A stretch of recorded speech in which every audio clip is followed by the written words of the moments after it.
নমস্কার বন্ধুরা, আমার চ্যানেলে সবাইকে স্বাগত। তো বন্ধুরা, আজকে আমি একটা নতুন ভিডিও এনেছি।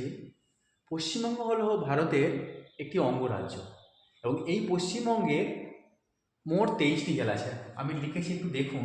পশ্চিমবঙ্গের মোট 23টি জেলা আছে এবং প্রত্যেকটি জেলার একটি সদর শহর আছে কিংবা টাউন আছে। আমি লিখেছি জেলাগুলো পাশাপাশি দেখুন একটু। তো এই যেমন প্রথমে আমি লিখেছি কলকাতা। কলকাতা জেলার সদর শহর হলো কলকাতা। 2 নম্বর হলো দক্ষিণ চব্বিশ পরগনা জেলার সদর শহর হলো আলিপুর। এবং 3 নম্বর লিখেছি উত্তর চব্বিশ পরগনা জেলার সদর শহর হলো বারাসাত। 4 নম্বর তেমনটি লিখেছি, দেখুন। 4 নম্বর জেলার সদর শহর হলো 4 নম্বর হলো নদিয়া। নদিয়া জেলার সদর শহর হলো কৃষ্ণনগর। 5 নম্বর হলো বীরভূম। বীরভূম জেলার সদর শহর হলো সিউড়ি। 6 নম্বর লিখেছি পুরুলিয়া। পুরুলিয়া জেলার সদর শহর হলো পুরুলিয়া। মুর্শিদাবাদ জেলার সদর শহর হলো মুর্শিদাবাদ। 8 নম্বর হলো দার্জিলিং। দার্জিলিং জেলার সদর শহর হলো দার্জিলিং।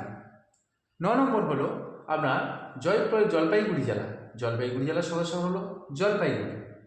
10 নম্বর হলো বর্ধমান জেলা। এই বর্ধমান জেলার সদর শহর হলো বর্ধমান। 11 নম্বর হলো হুগলি জেলা। হুগলি জেলার সদর শহর হলো চুঁচুড়া। 12 নম্বর হলো আপনার বাঁকুড়া। বাঁকুড়া জেলার সদর শহর হলো বিষ্ণুপুর। 13 নম্বর হলো কোচবিহার।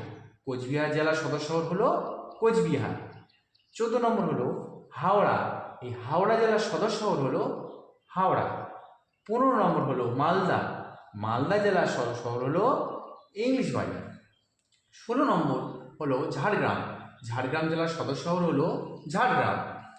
17 নম্বর হলো পশ্চিম বর্ধমান। পশ্চিম বর্ধমান সদর শহর হলো আসানসোল। 18 নম্বর লিখেছি আপনার পূর্ব মেদিনীপুর। পূর্ব মেদিনীপুর জেলার সদর শহর হলো তমলুক। 19 নম্বর পশ্চিম মেদিনীপুর। পশ্চিম মেদিনীপুর জেলার সদর শহর হলো মেদিনীপুর।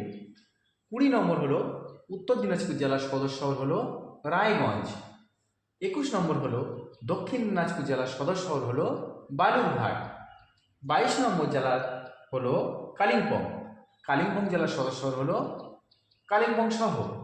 এবং সর্বশেষ জেলাটি হলো আলিপুরদুয়ার। এই আলিপুরদুয়ার জেলার সদর শহর হলো আলিপুরদুয়ার। নমস্কার বন্ধুরা, যদি ভালো লাগে চ্যানেলটিকে সাবস্ক্রাইব করবেন। Thank you.